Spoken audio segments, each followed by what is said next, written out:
I do believe people who aren't being basically paid to have these opinions do have the capacity to change. Even people who are being paid to have these opinions have the capacity to change.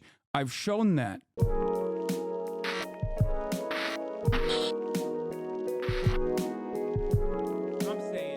Okay, let's watch Second Thought, the most dangerous thing in the Western Hemisphere. And others like it are brought to you by the generous support of my patrons on Patreon. If you'd like to help support this channel, join our growing Discord server, and get early access to every video, consider becoming a patron at patreon.com/secondthought.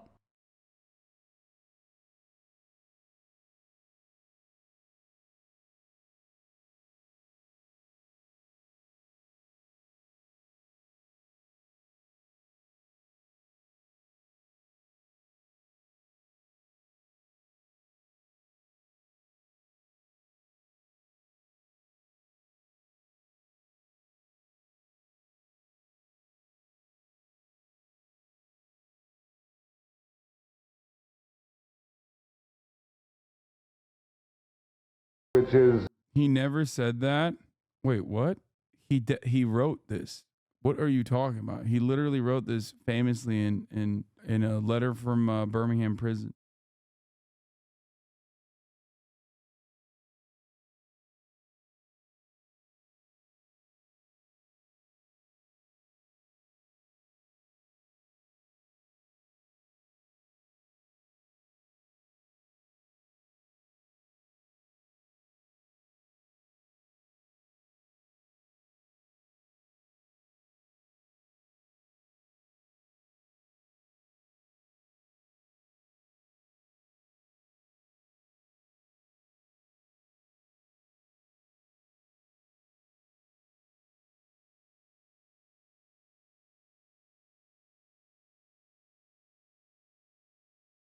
It's so funny because, like, old heads know this, but, like, one of the first real arguments that I had with the blue-haired one was literally me calling him a white moderate and him losing his fucking mind.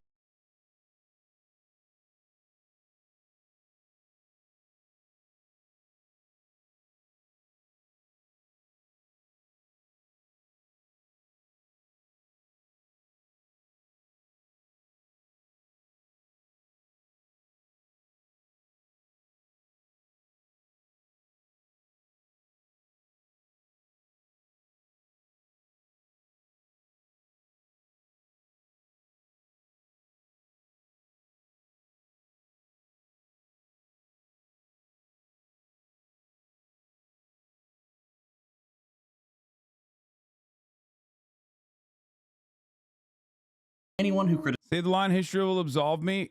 I've never been more absolved by history. There are men and women out there that have had history absolve them. I am one of those people. Joe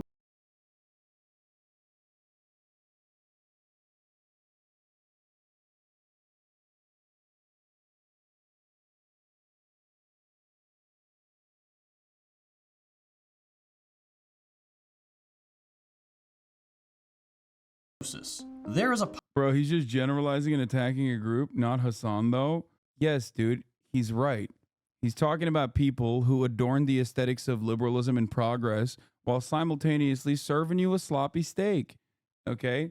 Simultaneously retriangulating and repositioning over and over again to put, in the words of Martin Luther King, a timeline on another person's righteous justice, righteous cause for trying to ensure emancipation for themselves.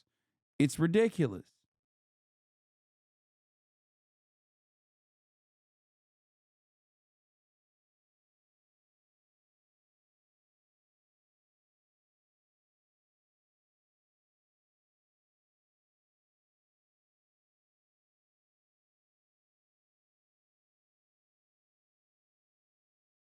A little bit of evidence that Western liberals are a tremendous force for evil, and contrary to what they want you to believe, they absolutely do not care about truth, justice, peace, or progress. Let's start with the civil rights era. A lot of Americans today erroneously believe that when Dr. King came onto the scene, he magically opened everyone's eyes and ended racism. Sure, things were bad back then, but his words were so moving that everyone put down their pitchforks and agreed that we were all equal. And of course, the white liberals were marching hand in hand with black Americans to forge a path to a brighter future. While MLK did have a profound way with words, and there were indeed a number of white Americans. I think leftists fail at allowing for a reform part. People may realize their mistaken beliefs, but we sure don't want to forgive or welcome reform people. There are some places where people do that. And I think that there are a lot of people who definitely are so frustrated with the sea of shit that they have to endure from people who have these like firmly held beliefs with nothing to back that, who are objectively immoral, that they develop a edge.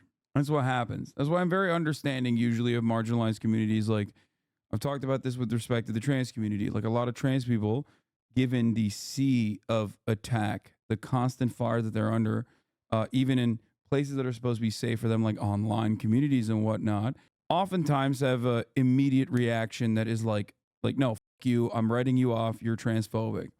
I'm very understanding of that because I get where they're coming from. Like if you're constantly under attack in very real material reality terms in the form of legislation, and then also even under attack in the internet sphere all the goddamn time, you're going to become like you're not going to always be empathetic to those who you think present a threat to your existence, right? Having said that, however, I always have a special designation, or not a special designation, but like I always treat professional commentators differently than the actual people in their audiences. Okay? I do believe that no matter what, people who aren't being basically paid to have these opinions do have the capacity to change. Even people who are being paid to have these opinions often have the capacity to change. I've shown that. I've shown you that both from my own personal development, but also beyond my own personal development with the likes of iDubbbz, for example. Great example of a person who had a lot of right-wing takes and right-wing opinions and genuinely reformed. It can happen. It's very hard, but it does happen. Okay? But yeah, that's something that I always stress in this community, to be understanding of people's like shortcomings and not allow those shortcomings to be not allow those shortcomings to immediately met with like violent retaliation in the form of words still, but you know. Americans who marched for equal rights. This simplified view of the civil rights era is exceptionally misleading. Martin Luther King is one of the most co-opted figures in modern history. Everyone tries to claim him for their particular set of beliefs. I made a whole video about how history whitewashes black radicals. But the thing about these people waxing poetic about how great King was is that 90% of the time, they would have hated the man had they lived in the same era. Think about your family members today and how they reacted to the Black Lives Matter rallies and protests. If they're anything like my family, you probably heard some pretty ignorant, hateful statements. The same exact thing happened in Dr. King's time. Police brutality, rampant racism, and constant attempts to misconstrue what the movement was really about. The thing that always concretizes that fact for me is this comic, by the white moderate cartoonist Charles Brooks. King talking to a reporter with the city destroyed in the background and some white people lying on the ground, and King saying, "I plan to lead another non-violent march tomorrow." This is exactly what we see today. Liberals get uncomfortable and suddenly they're not for equal rights anymore. Or more accurately, they still say they are, but they just have some concerns about optics. That's not how you're supposed to protest. Why can't everyone just protest peacefully? Why? So you can ignore it? The entire point of protest is to be disruptive. But even if we put that aside, no one wants to have to protest. They want things to change with as little friction as possible. But that's just not how things work when the oppressor class likes their position and that position is dependent upon subjugating another class. It's like Castro said during the Cuban Revolution. The people did not choose the path of armed struggle. It was the path that was forced upon them. Same with Palestine. The number of tweets I've seen from liberals saying, "I don't understand why they can't just peacefully protest," is insane. And every single time, someone claps back with a different instance of Palestinians peacefully organizing and being killed all the same.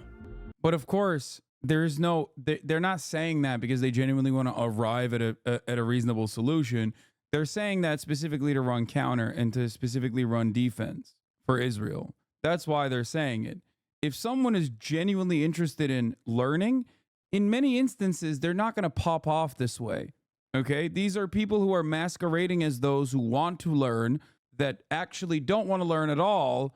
They're simply using your interest in charitability, your likelihood of being charitable to them, as a way to hammer on a terrible reactionary narrative. Just a waste of time. Yep, the Northern Lion clip comes to mind immediately. Back in the day, people used to troll, right? And everybody knew that they were trolling, and they themselves voluntarily recognized that they were trolling. Nowadays, trolling has evolved. People don't just come in and troll, but they go, "Oh, what do you mean? I was just simply being a small bean. I was asking a normal question. You're the evil person for not responding to my very obvious trolling with such vitriol. Oh, I wasn't just trying to make you mad. Why are you being so mean?" At my pointed question that immediately is reinforcing 8 different narratives that are completely false. It's very frustrating. Concern trolling is very effective. People do that all the time. By the time King penned his letter from Birmingham jail, which you heard some of at the beginning of this video, he had become disenchanted with white Northern liberals, who had earlier in his career been his greatest source of white support. But when King started talking about systemic issues that intersected with racism, such as economic inequality, these liberals started to squirm. The comfortable whites who looked down on the Southern yokels for their ignorance and racism were now in the hot seat. Here's the Northern Lion clip. Did not return to a guy who shit on him in front of 9,000 people. Bro, he was trolling. Back in my day, 20 years ago, the trolls were goblins, bro. They were like, they knew that they were doing bad things and irritating people. And then when people got irritated, they typed "you mad" and they won. They got permit, but they understood that they were the villains. Now the trolls are like, does anybody else think that this person should be locked in a mental hospital? And then when someone's like, "you have been permanently banned from the chat," they're like, "I was just talking. You are my friend. Like, what? Bro, go back to being a gremlin. Go back to being like a little demon in the wires instead of like, I was just asking questions." Every time, dude. It's so spot on. And it is so perfect. It's like, dude, we're not making an argument about free speech all of a sudden. Okay. There is no philosophical underpinning. You're just being a dickhead. And that's fine, you know? Be a dickhead, but just own it. The fuck is this new shit? Why are you acting brand new? Worst part is when people also rise to the occasion and start defending the guy who's like very obviously being a dickhead on purpose because they themselves got that dog in them too. Okay. Let's kill him. Let's kill this guy. Let's beat him to death with hammers. Very annoying stuff. Themselves. They benefited from a two-tiered society in which liberal elites were at the top. And so the complaint about optics was born. Look, Dr. King, we support your ideals, but the way you're protesting just isn't okay. This is the way liberals operate. They support emancipation movements in theory, but as soon as it crosses into the realm of the material, they become no different than conservatives. If violent protest is illegal, and nonviolent protest gets your liberal supposed supporters to condemn your movement, what recourse do you have to effect change? You don't. That's the point. The point is, a lot of liberals want Palestinians to just sit back and die. That's it. They want them to sit back and die every single day so they can feel like they are perfect victims, and then they can give them a little bit, just a crumb of support. That's it. Like, we can feel bad about it later, and we feel so bad right now, but we're not going to really do anything. But the moment that you say, okay, enough, you can't have an apartheid without any consequences, that's ridiculous.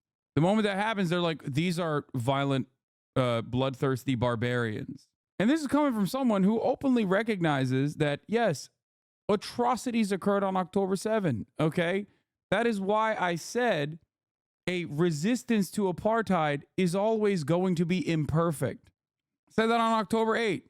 That still, of course, didn't stop motherfuckers from yelling at me and saying I want Israeli babies to be murdered and all this stuff. I think that there are to be charitable, yes, I think Hasan is correct. There are liberals who do want Palestinians to sit back, but they don't actually understand that if they sit back, they will die. I think that there are people like that. What we're talking about right now is so many of those who are like, what the you think like mass rapes and beheading babies, which I don't know if it happened at all, but I am immediately inclined to believe that it did happen. You think that's the way to resist an apartheid? It's like, no one is saying that. Oh wow. And then it's the most Redditor energy. Remember the thing I talk about with Reddit? Like people love having these like massive Reddit threads, starting off with like a false premise and then immediately moving on from that false premise and like memeing about those false premises. Like it's just like a bunch of dumbasses that are just, in a circle jerk, operating off of the original faulty premise. This is what happens on Twitter all the time too. Like straw men turn into just the actual reality in their minds, and then they just like make secondary jokes off of it. Like, lol, I'm gonna make a meme now being like, oh, I'm doing a resistance rape. And it's like, what the fuck are you talking about? Like you're already betraying the severity of the assertion, the severity of the allegation by immediately making jokes about it. Okay?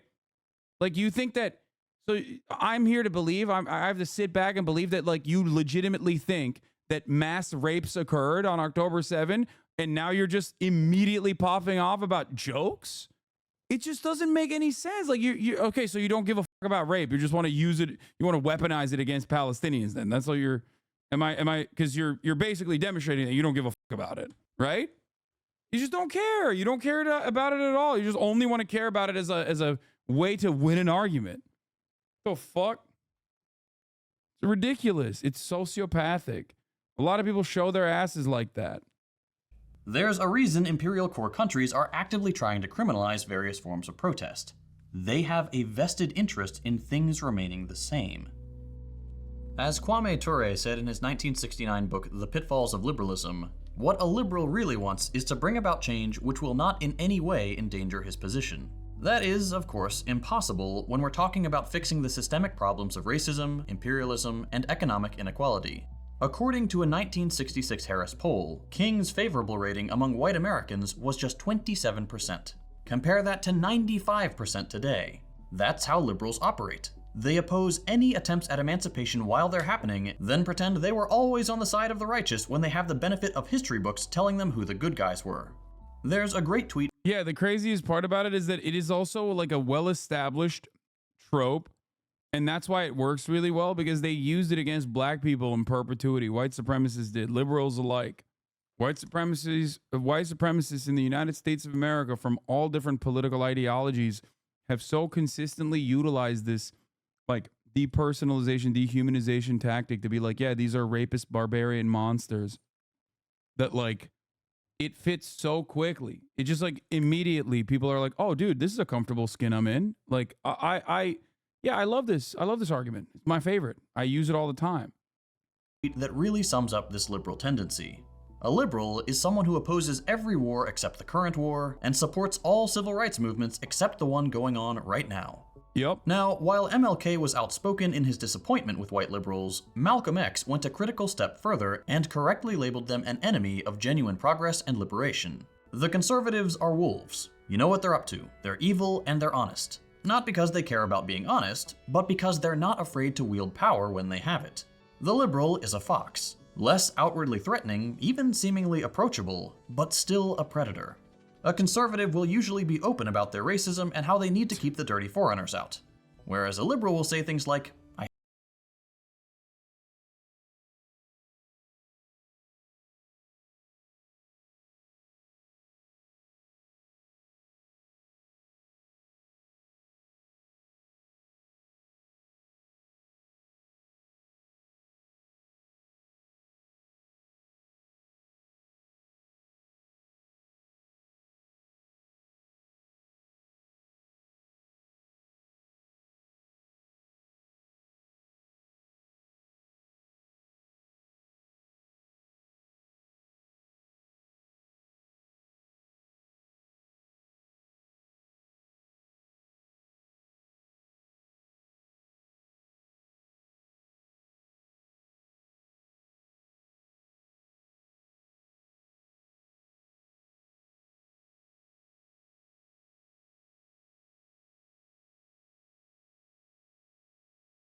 imperialism and global domination is on aesthetic grounds.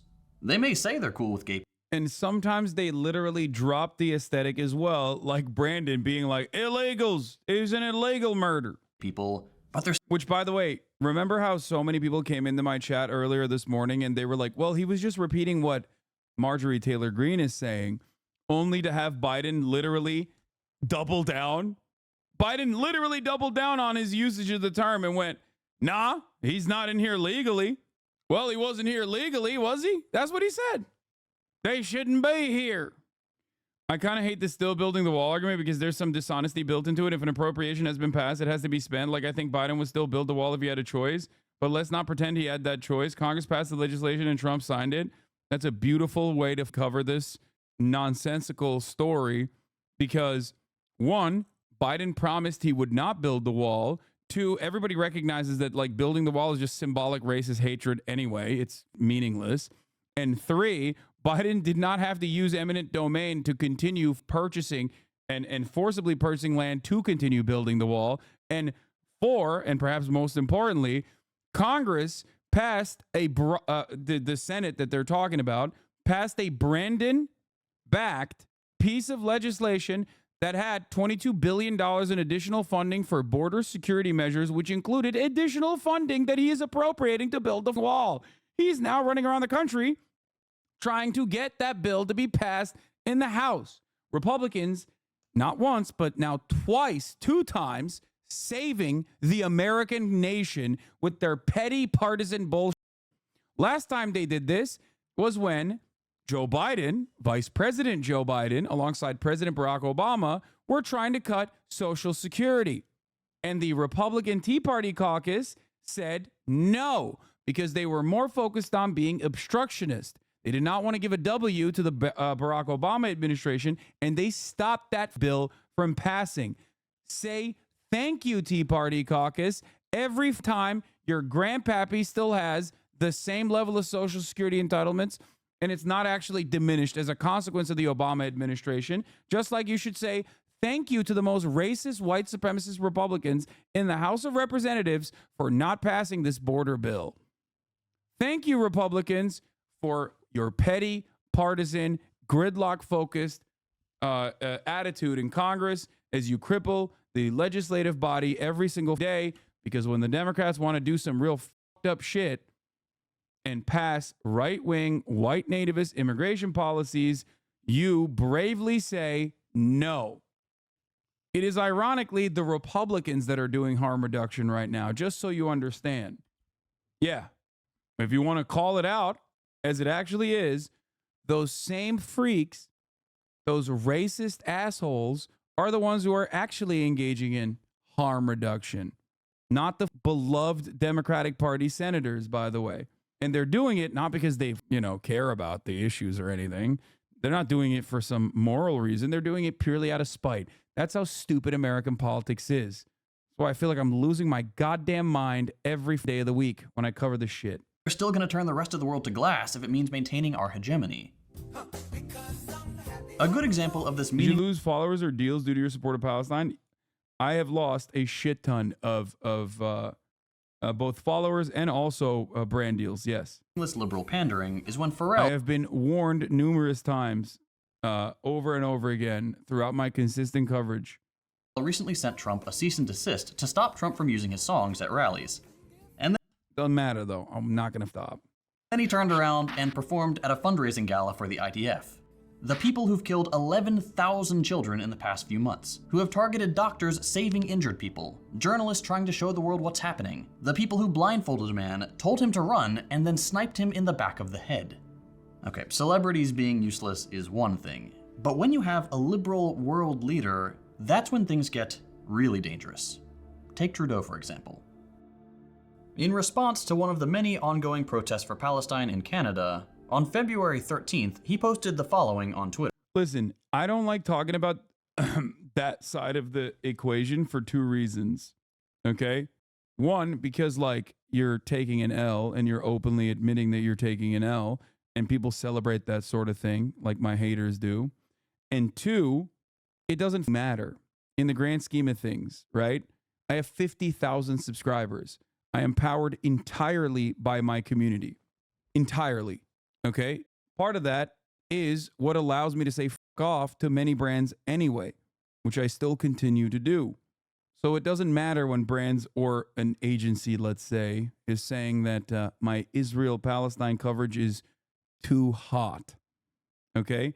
I hate it because it's like, oh God, woe is me. I'm such a brave martyr. I'm not. Okay? I live a very comfortable life. I'm not a brave martyr or anything like that. I hate it when podcasters do this like, oh, my free speech has gotten me banned off platforms. It's taking away my Honkai Star Rail sponsorship. Yeah, exactly. Or some shit like that. Not to say that that was a brand, by the way. That was not. Okay? Like, oh man, I was doing great, and then they took my Blue Chew sponsorship away because I said we should execute trans teenagers. What the fuck? I'm a real victim here. It's like, no, you're not. And I am not either. The real victims are the Palestinian people that are being ruthlessly slaughtered. Okay? Make no mistake. These are the reasons why I don't talk about it as much. Twitter. The demonstration at Mount Sinai Hospital yesterday was reprehensible. Hospitals are places for treatment and care, not protest and intimidation. I strongly condemn this display of anti-Semitism. In Toronto and across Canada, we stand with Jewish communities against this hate. This is insane. If you've been online at all in the last 5 months, you'll know where I'm going with this. Justin Trudeau, liberal darling, has supported to the hilt the Israeli apartheid regime, which has bombed every single hospital in Gaza out of operation. Not only that, these monsters also dressed as doctors and nurses and infiltrated a hospital to shoot and terrorize the patients and heroic staff inside. To the liberal, walking outside a hospital and demanding justice is a bridge too far. But butchering an entire population because it serves the interest of capital is perfectly acceptable. The justification for statements like Trudeau's has always been opposing anti-Semitism. That obviously doesn't work anymore. It's an absurd claim to make that criticizing a genocidal apartheid regime is anti-Semitic. Yeah, this is 100% correct. It was always correct, but now people are genuinely going, okay, well, maybe we've gone a little too far with this, which automatically ends up deflating the very real anti-Semitism that occurs every single day. That is another secondary side effect of this. That's why so many of these dipshits that I despise, oh my God, I hate them so much, try to masquerade as pro-Palestinian people in an effort to try and launder anti-Semitic conspiracies on top of that. There is no clearer indication that one does not care about Palestinian people than using their death and destruction to lie and talk about other narratives and claim that like the Holocaust didn't happen or whatever. It is so gross because one, you're advancing a very dangerous bigoted narrative, okay? And that bigotry does lead to violence. That's number one. And number two, you are undermining the Palestinian cause and you are lending your commentary directly to the most vile anti-Semitic Zionists who will turn around and say, see, this is how pro-Palestinian people are really like. You ended up, yeah, thank you. This is a perfect way to put it. You end up denigrating two massive inhuman tragedies. Like you end up literally doubling, you end up destroying two causes simultaneously. Yeah, this person, exactly. I don't believe the official Holocaust story anymore. I don't know what actually happened. It's like, what the f is wrong with these people? So gross, dude. It's so gross. It reveals what your actual goal is.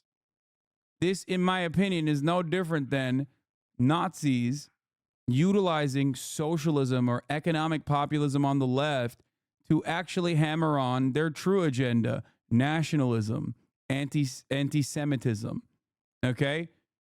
Which is ironic because I think these guys are also Nazis as well. That's it. You start talking about like Holocaust narratives or whatever, you're a Nazi. That's it. You're a Nazi. And it's become even more clearly absurd now that we've seen hundreds of thousands of Jewish people around the world stand up against Israel's ethnic cleansing campaign and say, "You do not represent us." All you have to do is look at footage from within Israel itself. Jews are brutalized by the fascist police for daring to speak out against the regime. The anti-Semitism charge obviously doesn't work anymore, so the liberals have fallen back on what they do best, weaponizing vague feelings. The main objection to rallies for Palestine now is that it makes people feel uncomfortable or unsafe on college campuses in the West. Here's an example that's been making the rounds online. They want him dead! Please end it, please! Aside from the fact that those are the most obvious fake tears you've ever seen, I want you to think about the absurdity of this display. Claiming to feel unsafe in your insular little university versus this. مين بدك مين بدك؟ أمي مع أخويا طيب انت ايش؟ أخويا أبو نصرك كمان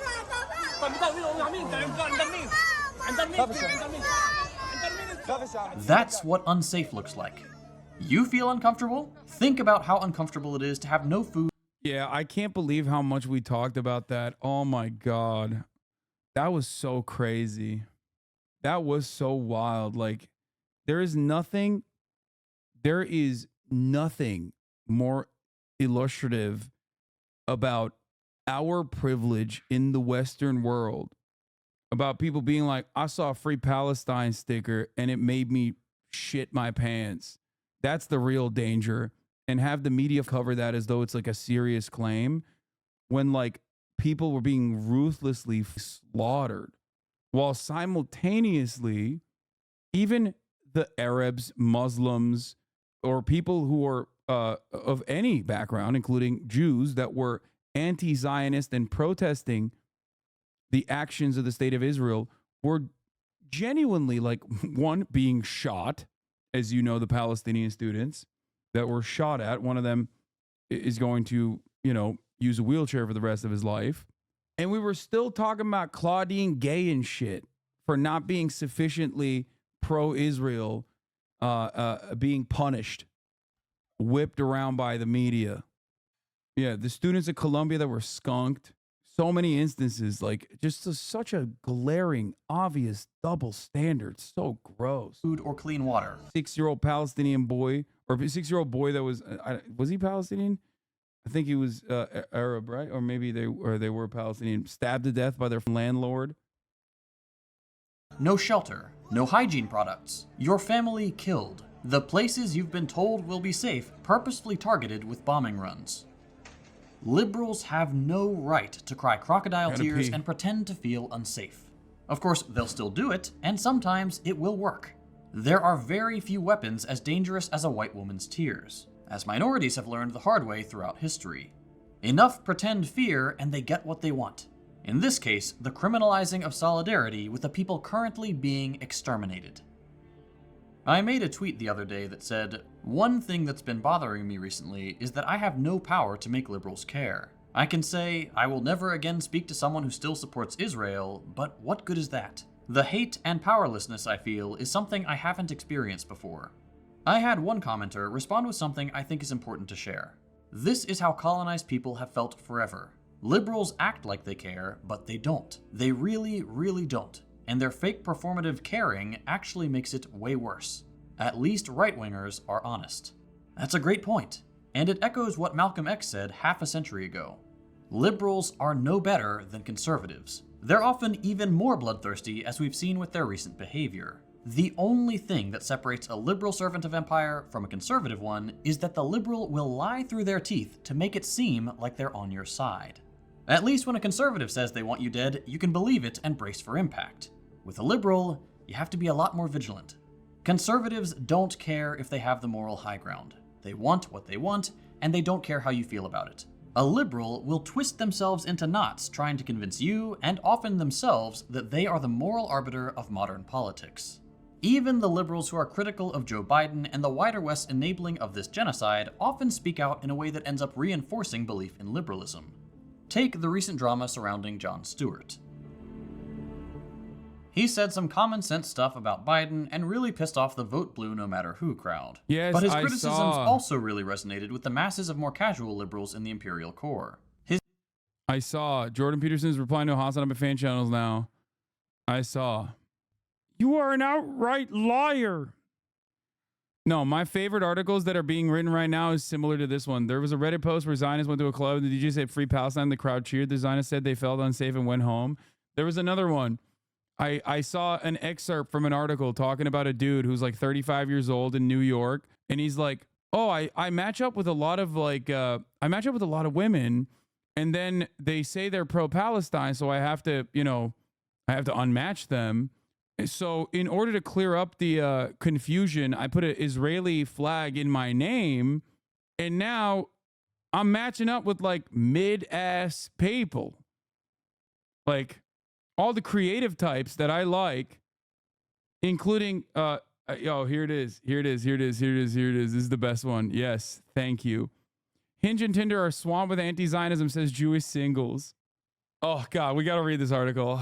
Fuck. Okay, I have to read this article. Met 26-year-old Amy. She's single. She likes puppies and is looking for a date on Hinge, but it's not just good-looking men she's after. She goes crazy for a free Palestine. At least that's what her dating profile says. Felicity tells singles on Hinge, the way to win me over is having higher emotional intelligence than a turtle, loving spicy food, and being pro-Palestine. Yosef says, the dorkiest thing about me is I write poems in spare time. Underneath these words, a photograph of him waving a Palestinian flag. Lauren cuts to the chase by simply saying, no Zionists. Lee wants to make sure we're on the same page about free Palestine. So does Savannah and Boris and Michaela. Perhaps we shouldn't be surprised that, like everything else in the world since October, dating has become anti-Israel and anti-Jewish minefield.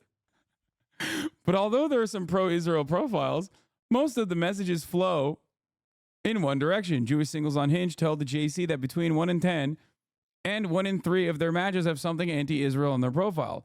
What's more, while app algorithms are challenged to pin down Jewish daters, say that their matches have gone down since the war started, and they think it's got something to do with the Jew stamp on their profile. See, here's the thing, okay? I'm sure there are a lot of dummies out there who probably are like, oh, this person's Jewish, they probably love Israel. Except these guys do love Israel. So that's the difference, okay? Singles can tell prospective partners that they are Jewish on several of the main dating apps if they've set that on their profile. It falls under religion rather than ethnicity category. There's no setting for being anti-Israel, but daters have found other ways to broadcast their views. The main apps prefer all active users. The more you use them and engage with profiles, the more an app understands who you're interested in. So what happens when Jewish singles are simply outnumbered by the sheer volume of anti-Israel profiles? JC editor-at-large Stephen Pollard took to Twitter to express his frustration with the number of anti-Zionist profiles on Hinge. I noticed a few weeks after October 7th that some profiles started to show the Palestinian flag, he says. I didn't think much of it, but something has happened more recently. Also, how old is Stephen Pollard? He's a JC editor-at-large? How old? 59? Brother, if you are a 60-year-old man and you're seeing that many anti-Zionist profiles, you're trying to 18-year-old pussy. Let's just be real for a second. You are trying to 18-year-olds. No way. If you have your age set to other 59-year-olds, okay, you're going to probably see a lot of Israel flags in the bios, okay? That's a problem. That's a problem for you because you want to 18 to 25-year-olds as a 60-year-old man. Don't do it. Don't play with me. Whoo! No way. Oh. Man, I can't. How are people avoiding this guy, bro? Come on. I mean, that's a hot piece of ass right there. Look at this pic of him. Oh! Rolling my eyes for a lot of reasons, but I'm super curious what age range Steven here has his Hinge set to include. JC editor-at-large Stephen Pollard took to Twitter to express his frustration. Why would you be a 60-year-old man and like openly admit any of this stuff? That's crazy. That's crazy. Okay. I noticed a few weeks after October 7th that some profiles started to show the Palestinian flag. He says, I didn't think much of it, but something has happened more recently. It's not yet the majority, but But many profiles I see now says no Zionists. Yes, that doesn't mean no Jews, okay? You're the one who's slapping that on. Now, divorced 59-year-old Steven downloaded Hinge last summer. A few months of swiping later, Palestinian flags started appearing. I don't have a problem with the Palestinian flag. People can share whatever flag they like. But the people who post no Zionists are basically saying no Jews. It's what they think is an acceptable way of saying it, he adds. Why? If they wanted to say no Jews, they would say no Jews. People are very racist and very anti-Semitic, okay? What is this? What does this take? This is another thing I don't understand, where it's like, oh, well, I don't know. I see no Zionist or someone who doesn't defend the state of Israel or says things along the lines of, I wish for a free Palestine. And immediately I think, you know, they must mean they're anti-Semitic. I cooked it up in my mind, so of course it must be true. Oh, God, I did it again. Oh, God. Oh, back to back. I'm sorry. It's like the signs that used to read no blacks, no Jews, no dogs, no Irish. No, it's not like that. It's not like that at all, actually. Okay? It's not. Because that's what it would say if it was like that. Steven says there are masses of Palestinian flags on Hinge, and he's come across profiles of women who say no TERFs, no Tories, free Palestine. It's put me off opening the app, he says. Oh no. This guy is off put by no TERFs, no Tories, free Palestine. Wow. There is no greater way to literally drum up support for all of these causes than be a 59-year-old dude, okay? 59-year-old dude looking for pussy on the app, 22-year-old pussy on the app specifically, and being like, this really is off-putting. It's taking me off the application where I want to 22-year-old pussy. Yeah, dude. It's put me off opening the app, he says. 22-year-old Hannah, not a... Oh, this is not one of the people that he found. For a second, I was like, oh my God, literally. Not her real name, has also distanced herself from dating apps since realizing how many potential matches were diametrically opposed to her when it came to Israel. Hannah wants to match with like-minded left-wing women. Wait, okay. But there is no left-wing pro-Israel position. The left-wing pro-Israel position does exist. It's called no apartheid state, a one-state solution. That's what it's called. And for the record, there are left-wing Israelis. All 22 of them are in this chat right now. The ones that aren't arrested for, conscientiously objecting to serving in the IDF, that is. So it's just ridiculous. Before the war, I said on Hinge that I was a liberal and interested in politics, but I've taken that off now, says Hannah. I'm hiding that aspect of myself because all the other girls on there who are into politics seem to hate Jews. It's frustrating, she says, because I want to meet people who I can talk about the world. Okay, I want to explain something here. So when you talk about anti-Semitism, it's a real bigotry, right? So I want to sub this out for a different ideology so that you understand. Just because they're talking about anti-Semitism, which is a real bigotry, does not mean that the conversation actually is about anti-Semitism. This is the exact same strategy that conservatives have applied into all of the articles that they've written about how woke and liberal young women are. Okay? So make no mistake, this argument has been made a million times over. This article has been written a million times over, except instead of anti-Semitism, it is about reactionary thinking. Conservatives constantly complain about how their reactionary approach to the world is off-putting to specifically the women that they want to date. That's the problem. I did not know that anti-Zionism was going to be even more awesome than it already is, right? It is already the morally correct position, but I did not realize that it was also the position that caused this 59-year-old pervert from trying to creep on 20-year-old women. Anti-Zionism on top once again. But if they're saying no Zionist, that doesn't leave much room for me. You have every opportunity to not be a Zionist. I do not understand this.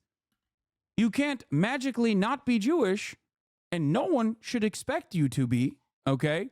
To stop being Jewish. That would be ridiculous. That would be anti-Semitic. But the expectation is that you have some kind of moral compass that leads you in the correct direction and, you know, force you to reckon with Israel's actions. That's it. This is not an intractable position. Hannah, whose profile says she's Jewish, has also noticed a significant drop in likes since the war started. I used to get 5 a day, but now it's more like 1 per day or 0, she adds. Most Jews don't see a difference between Zionism and Judaism. I don't care. They're wrong. Okay? They're wrong. And that's not even true, especially when we're talking about Jewish people that are under the age of 35. So that's literally incorrect. So especially as we're talking about dating apps predominantly used by like younger people, younger Jews, as well as younger Christians, younger Muslims and whatnot, it's not even correct in this situation. That's what they're complaining about right now.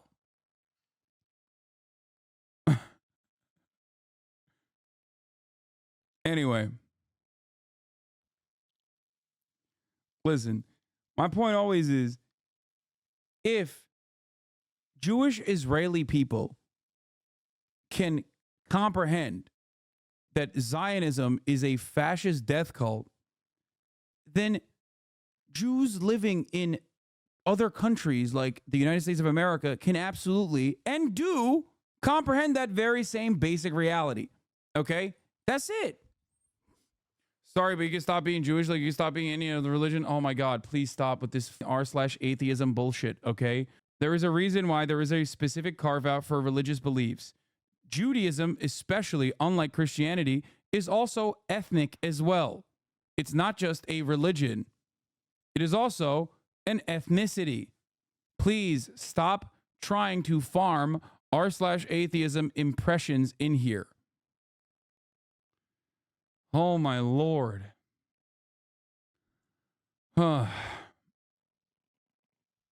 New TikTok is recapping Sodu. Tell Chad to go find it and go and watch the juice. Okay, new TikTok just landed.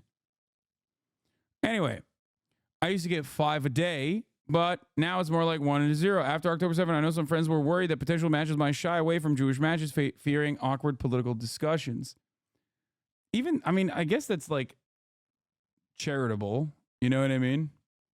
Like they're still recognizing that it might be that they are perhaps falsely mistaken. Well, in that case, they aren't mistaken, because if you are an anti-Zionist, then you are going to end up having an awkward discussion, and people want to avoid that. But in other circumstances, if you were to be like I don't arrive at the conclusion before meeting someone.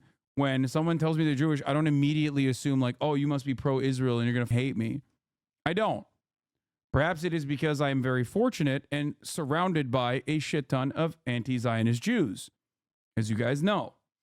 But it is ridiculous. Like it's not a good way to operate.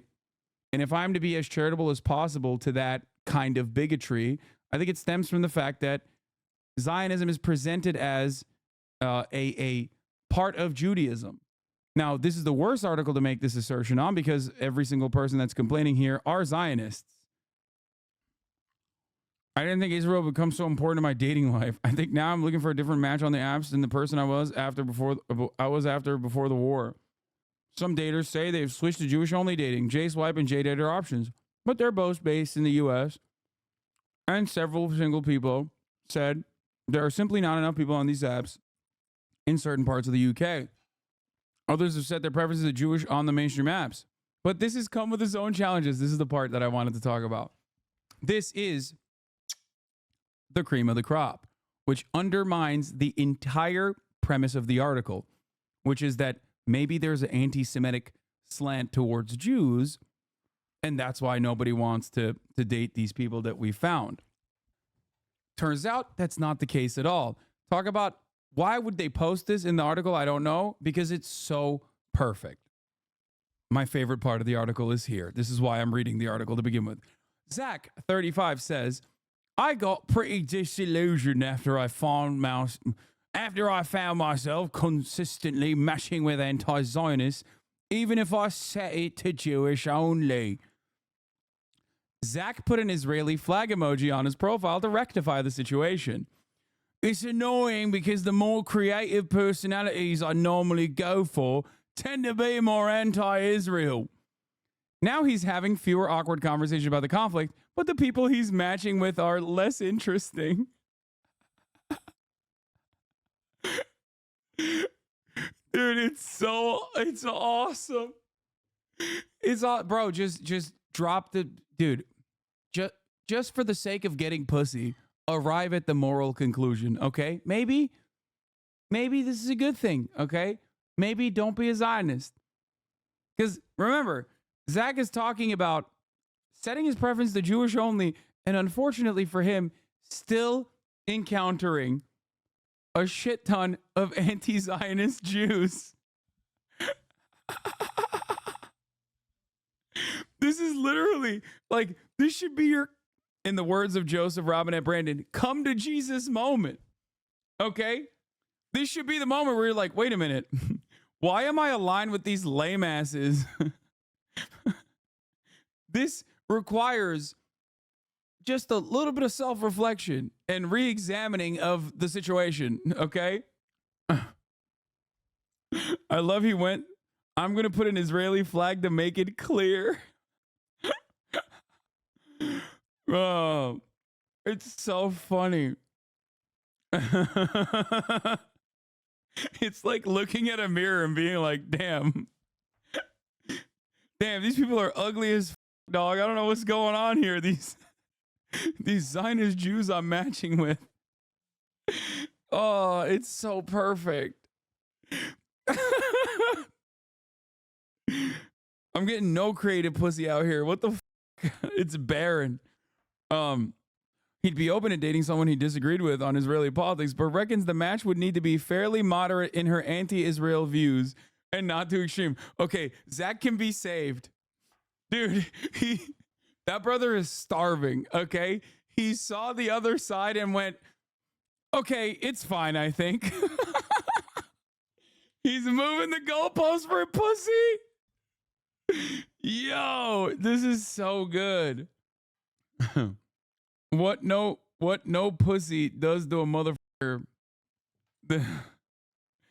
It's awesome because I've read so many articles like this specifically about conservatives constantly getting mad, but rarely do you see reform happen in real time inside of the article, okay? Zach's downloaded Jewish dating apps but prefers Hinge as the prompts on a person's profile forces them to write more. Political things tend to become more important these days than they were a few years ago. He didn't see Brexit or Black Lives Matter appear on the dating apps, let alone the Ukraine war. My parents never had to worry about things like that, Zach bemoans as he continues swiping. Then there's 27-year-old Jacob. Back in October, the conversation on the first date with someone who wasn't Jewish turned into an uncomfortable debate about Israel. Jacob says he is not keen on repeating that. When he matched with the girl of his dreams on Hinge, they quickly planned a date. Dude, this is awesome. They quickly planned a date. The day before, they swapped social media links and saw her Instagram flooded with anti-Israel content. The girl had been at anti-Israel rallies and was sharing content that made Jacob uncomfortable. He decided not to meet her and texted her to apologize. He received this curt response. Thanks for letting me know. Have a nice day. This is great, man. This is so awesome. This is a great way to, engage in self-selection like this. Yeah, how curt. Literally a hate crime reply. Yeah. Yeah. Guys, she killed him. You're laughing. She said, thanks for letting me know. Have a nice day. That is basically the equivalent of a Palestinian teenager throwing a rock at an Israeli tank, which is the most devastating thing that can happen to a $30 million Merkava tank, which is why that Palestinian child must be perished. Okay? It seems that this 27-year-old was in the throes of Hamas. Like many singles who dodge anti-Israel days, Jacob was pleased he didn't waste more time on the girl, but wondered what the date would have turned into.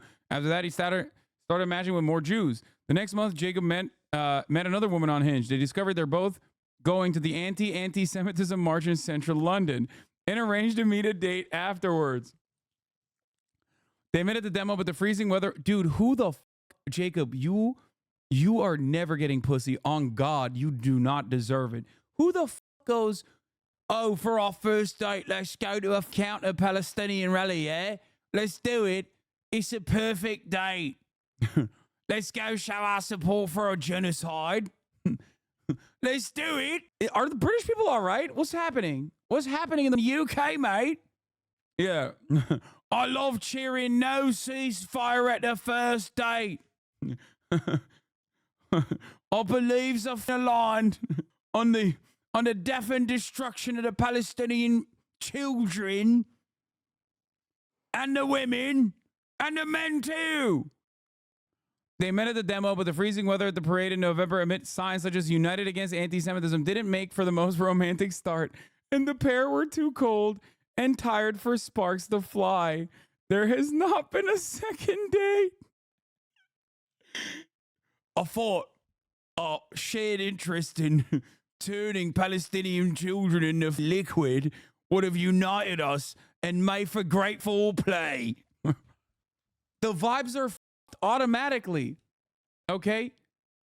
Your misogyny is showing. Pull it back a little at least. I know I can't pull it back. Especially not at the top of the hour when what is showing you, chatters, is the 3-minute ad break unless you subscribe for $5 or for free with a Twitch Prime. By connecting your Amazon Prime account to your Twitch account, you'll get 1 free Prime subscription a month. Use it on your favorite broadcaster.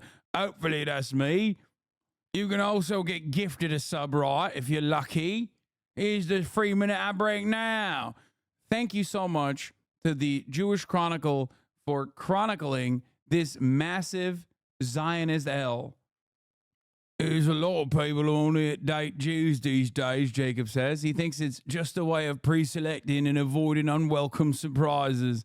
Yeah, well, even on that front, brother, even on that front, the pussy well will run dry for you, okay? Seemingly. There's always been a pressure on Jews to meet each other. It's one of the factors behind programs such as birthright. But for many, it was not until October 7th the subsequent hike in anti-Semitism that matching with a Jew felt necessary. Jacob says, I didn't care before, but now I'll make it a bit more effort to try and find someone Jewish. Like Zach, however, he is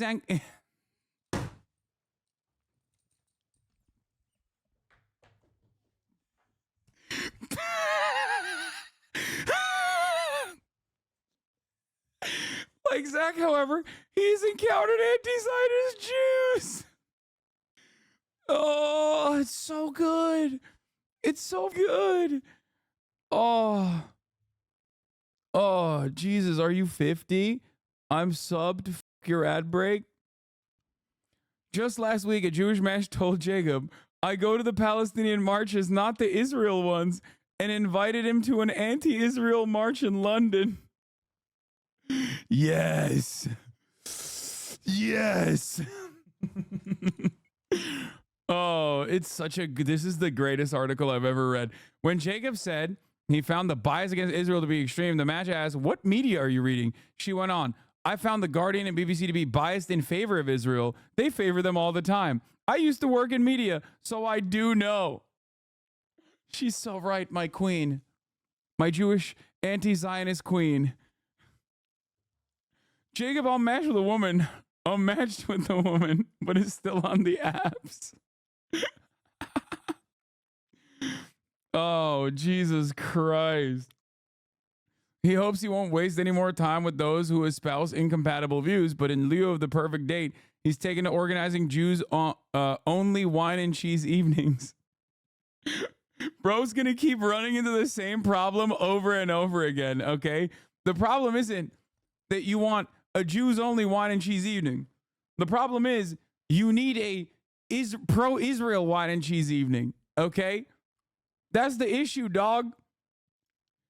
It's like, I did a Jews only wine and cheese evening and everyone kept saying free Palestine. What's going on?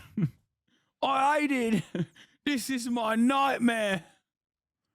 Perhaps it'll be over a vintage Gouda and Cabernet Sauvignon that he'll meet his match. If these singles had one shared message, it was that they were keen to date. Yeah, dude, on God, we're going to get you some pussy, okay? I promise. You just have to, commit to your undying loyalty to a free Palestine. That's it. This is the funniest way for Jewish people on dating apps to recognize that, like no, being Jewish does not automatically mean someone is going to be a Zionist freak, okay? It's like, no, no, I thought this would fix the problem. No, you just got to date up. You got to date like a 60-year-old Tory, okay? That's what you got to do. Sorry. While Jews are depressed, anxious, and scared, the urge to form stronger bonds to raise a Jewish family is more powerful than ever. Dude, God, these articles sometimes just like devolve into insane shit. Several Jewish singles Facebook groups have sprung up post October 7. There are more than 6,000 members in the singles page that calls itself world's largest Jewish singles group, while the group for New York Jewish singles has over 8,000 members. In the UK, the Jewish community singles group has grown to 2,000 members in 4 months since it formed, and 42 couples say they are still dating thanks to the group. Sarah Haruni Davies and Genevieve Gresset set up the page and have hosted several face-to-face events, including a winter festive gathering and a Valentine's party. Meanwhile, others have taken to hosting Friday night dinners for singles. It's time to ditch dating apps and go to a friend's house for Shabbos, says one TikTok user. Another social media user says she hosted a Shabbat dinner with 16 singles last week and this week. Several of those at the dinner have been on dates. No Zionist on a dating profile might make a Jew swipe left, but a Star of David on a prospective match doesn't necessarily make for the perfect date. Openly being like, we're shutting ourselves from regular avenues of normal dating because our own people are betraying us by not being unconditionally in support of Israel's ethnic cleansing. Please. Remember the Katie Hopkins meme of like having that bullseye? Remember Katie Hopkins putting that bullseye on her forehead and being like, this is what it feels like to be a conservative woman in the UK nowadays. And it's like, yeah, it's perfect because you put it yourself. You put the bullseye there yourself and there is no real problem. You're self-imposing this restriction, dog.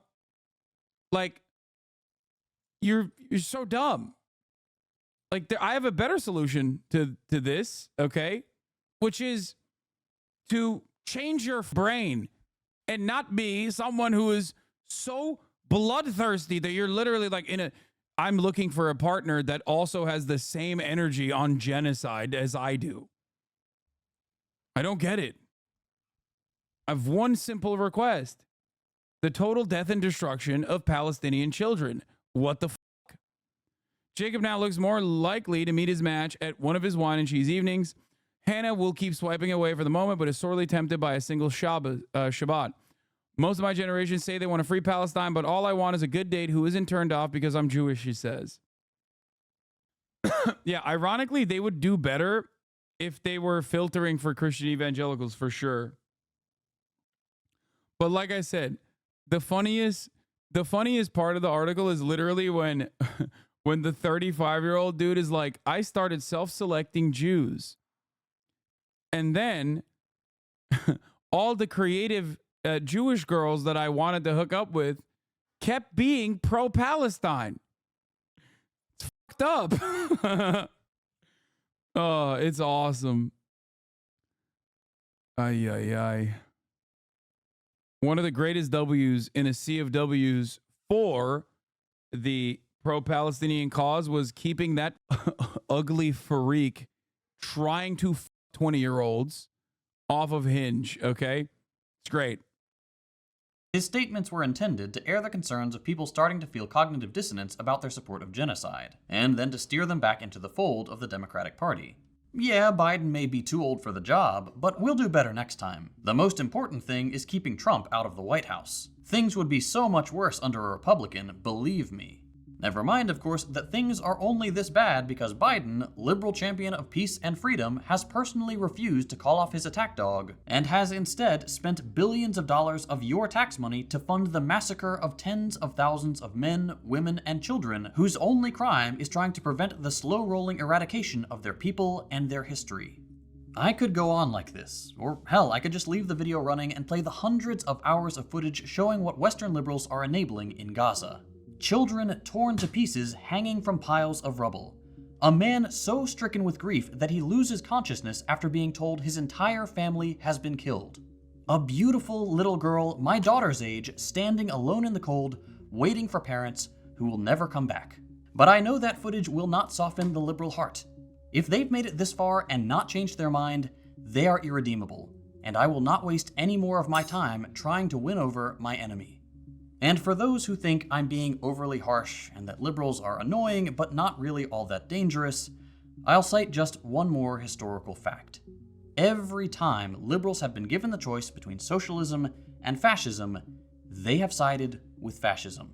And when I say they've sided with fascism, that's actually a little misleading.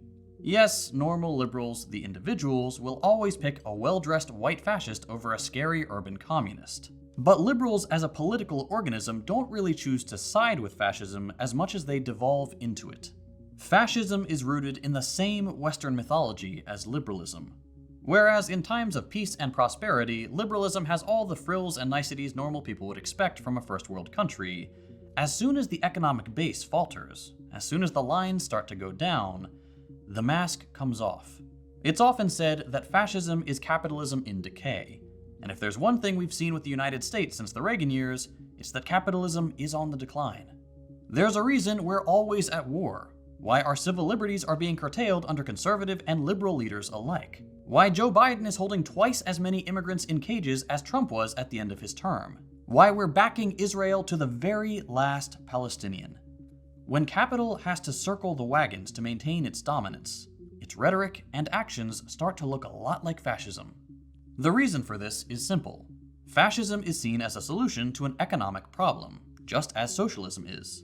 But the difference is that fascism does not threaten the primacy of capital, or the comfortable position of the white liberal. Economic hardship creates conditions where bitterness, distrust, and desperation can thrive, making the masses an easy target for charismatic and bombastic fascists. I'll end with a gentle warning for new socialists, people who understand that imperialism is wrong, but who may still harbor some liberal ideology from their upbringing.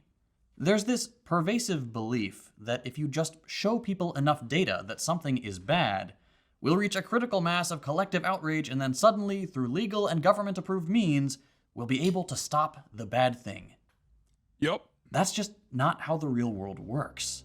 That's become abundantly clear in the last 5 months. Bit by bit, our rights to protest, to assemble, to speak out, are being taken away. The Palestinian people have tried peaceful protest for years. They've tried appealing to international bodies. They've tried everything. They are well within their rights to resist their executioners by whatever means they deem appropriate. No amount of liberal hand-wringing and phony moral objections will change that fact. You don't get freedom peacefully. Freedom is never safeguarded peacefully. Anyone who is depriving you of freedom isn't deserving of a peaceful approach by the ones who are being deprived of their freedom. A few times in the last couple years, I found myself thinking, surely not these liberals. Surely this friend or this educated person or this family member will be different.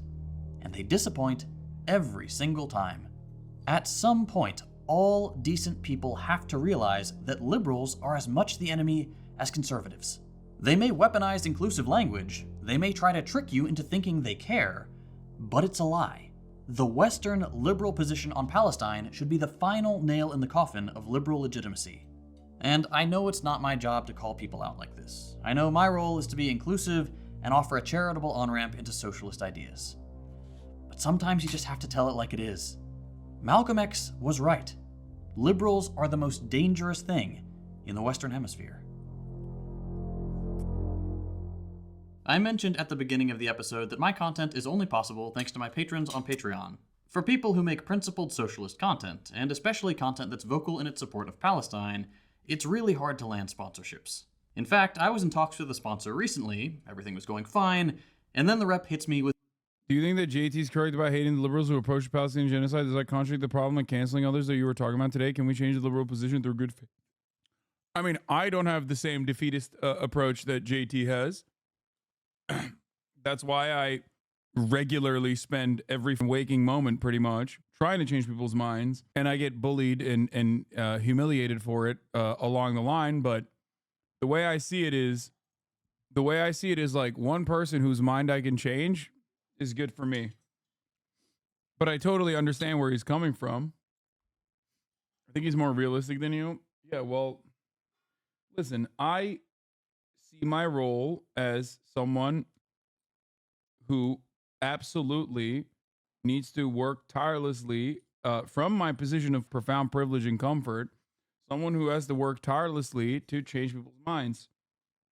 That's what I've been doing since day one, using my privilege for good. I think JT does that quite a bit as well. But I do think that I have found a lot of success. There's obviously setbacks in that plight. There's obviously setbacks in that. The things that I talked about earlier that I'm not going to relitigate, especially for having conviction and demonstrating my conviction on issues that are not broadly popular. But I've done this my whole life. I've done this for years and years. I was pro BLM when liberals were anti BLM. That didn't stop me. That didn't change my attitude. So this shit ain't new is what I mean. Everyone has a different approach to communication. And I think everyone plays a different role. But in my role, although I do make fun of liberals a lot, I still believe that I can convince people, especially when they haven't worked tirelessly to convince themselves. Because that's the thing, like I think a lot of people forget that many people are just like oblivious. You know what I mean? Many people are just oblivious to the reality. So when they're actually forced to reckon with it, they sometimes do change their minds. Feel me?